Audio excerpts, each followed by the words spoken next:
Welcome back to my channel, everyone. So today I want to strip down my old Honda Dax ST50. A lot of people are gonna probably hate what I'm gonna do to this, but at the end of the day, it's my bike. It's really not that great as it is right now, and I want to upgrade it. So I've just done like a cold start on it.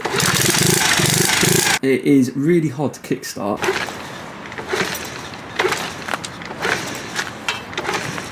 Really stiff. Everything seems really stiff on it. It took me about 20 kicks to get it going. The frame, as you can see, has got a bit of surface rust. Nothing major, but it does need tidying up. So I don't want it original. I don't want to keep the original colour, and I don't want to keep the original engine. So what I'm going to do is strip it down. I've never stripped one of these down before. I haven't got a clue where to start, but I'm sure I'll be able to manage. I'll get all the frame powder coated, get all the chrome bits powder coated, and probably ruin the bike. And then someone's probably going to tell me, why didn't you just buy a SkyTeam Dax copy? Well, I don't like copies, I like the original, but yeah. I'll tell you what we'll do, we'll make a start, we'll start stripping it down, and we'll just see where we end up. But if you're new to my channel, please do subscribe, because I will do some videos as and when I feel necessary. Let's get on with it.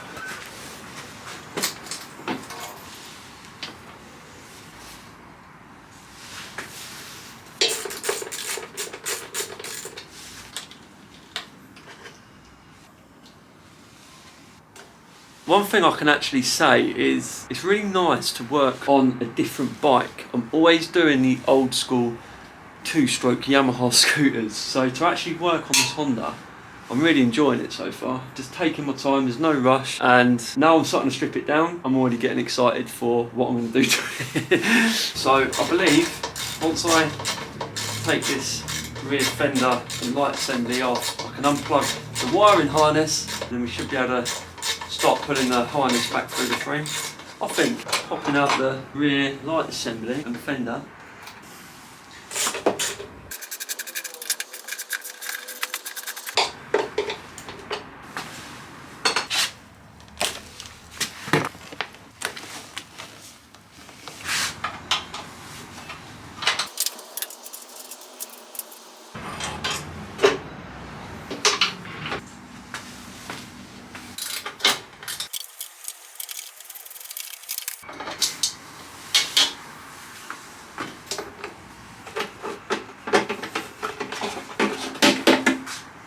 How small this tank is, tiny, isn't it?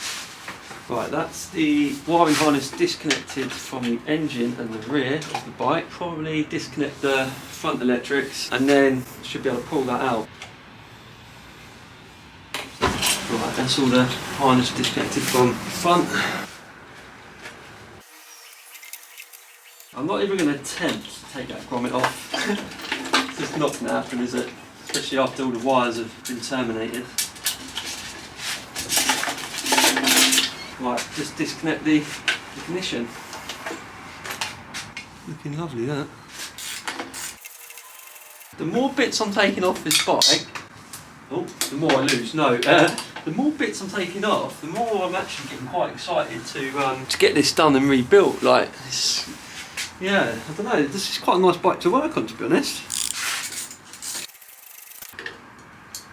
Oh yeah, speedo. I didn't disconnect that. Didn't really think about that bit. One headlight off. Right, these indicators off. It's in good condition, this bike, but it's not, if that makes sense. So overall, it's not bad. Now, there is like a lot of rust in certain places, but like the wiring and everything's like really intact. So that's good, which I'm pretty happy about. Now, this is one of my favourite bits about the Dax. These handlebars, how you can just unscrew them and fold them down, or take them off. They normally go like that, and then you can tighten it up and it'll be down perfect if you put it in the back of your van or car. There we go, just like that. But I'm going to be getting this all powder coated, so I'm going to have to take all the switch gear off of this as well, which I'm going to do now. Right, she's barless now.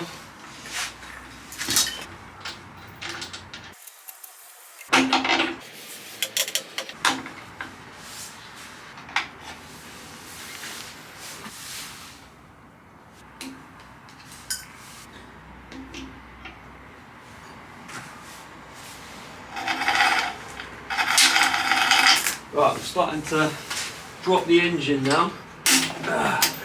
Looks like a bit of a Weird way I'm doing this, but sure we'll get there.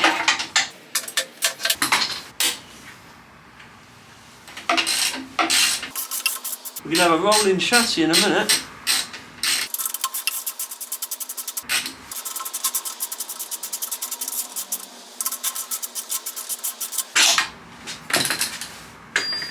Surely that must be it. I've got to make sure I don't completely block this.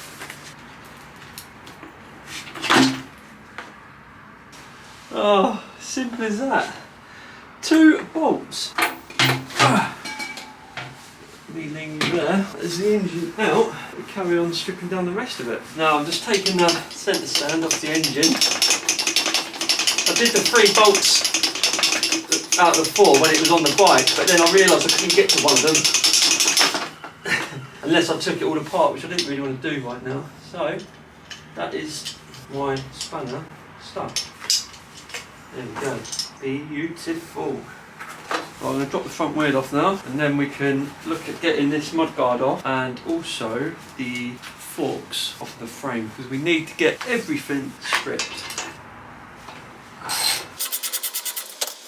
This is where everything just goes flying, because as you can see, I've probably got the worst setup, but a good workman never blames his tools.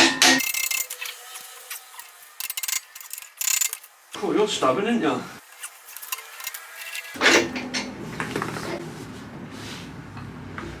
Ooh. Right, there's one wheel.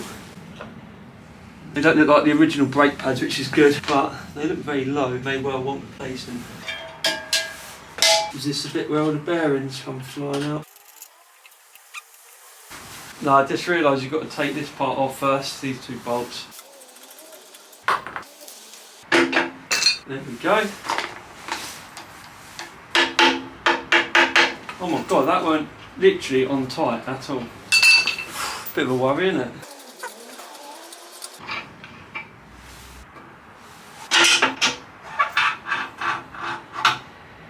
Well, for the first time in ever, none of the bearings flew out. Take a look at that. They are on there and seated nicely. I'll leave that there. So it made a big change, if I'm honest. When I've done like my restorations and that on the QT50s, the bearings have never come out that intact. They literally just fall out all over the floor. I think the race on these is a lot better. On the QTs, for example, you've got to stick them on, and then that's why they come flying out. Okay, so now we take off the rear wheel, and then all we've got left after that is the swing arm.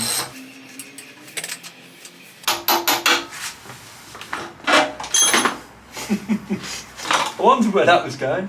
Right, so that is the wheels off. We're nearly down to bare frame.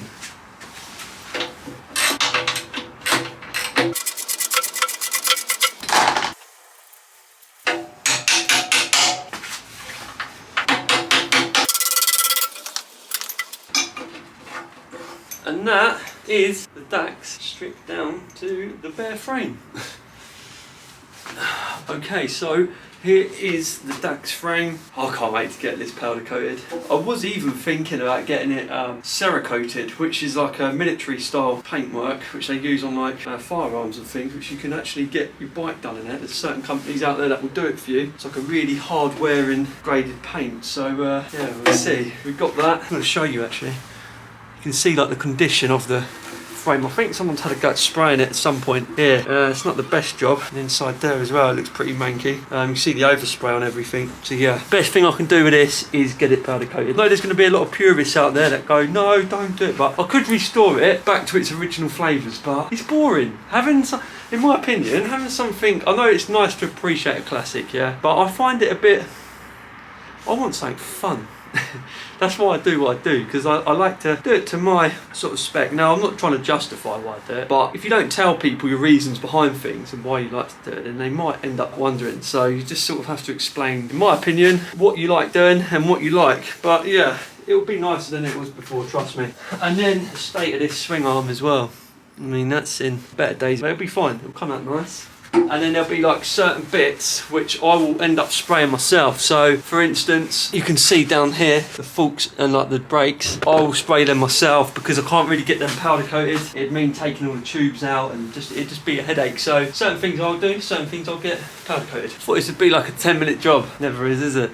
Right, so everything in here is what I'm going to be getting powder coated. Not sure what colour I'm going to go for yet, I need to decide, but I've got to go and drop these wheels off now to my local garage so they can pop these tyres off and take that ring clip off. I don't have any ring pliers, so I need to get some really, but they can do that while they take these tyres off. Then wheels can also be powder coated. Right, okay, so the wheels are dropped off. I'm going to get the tyres and sprocket taken off, and then tomorrow I'm going to go and drop it all off to the powder coaters. So I think that's going to be it for today's video. Let me know what colour you think I should do the bike in. I've got big plans for like the engine and things like that. It's going to be turned into a bit of a mean machine. But yeah, really looking forward to this one. So once I've got the bike powder coated, what I'll do is do another video and show you exactly what it looks like and then putting it all back together. But if you're new to my channel, please do subscribe, give this video a thumbs up, and I will see you all again soon for the next one. Bye for now.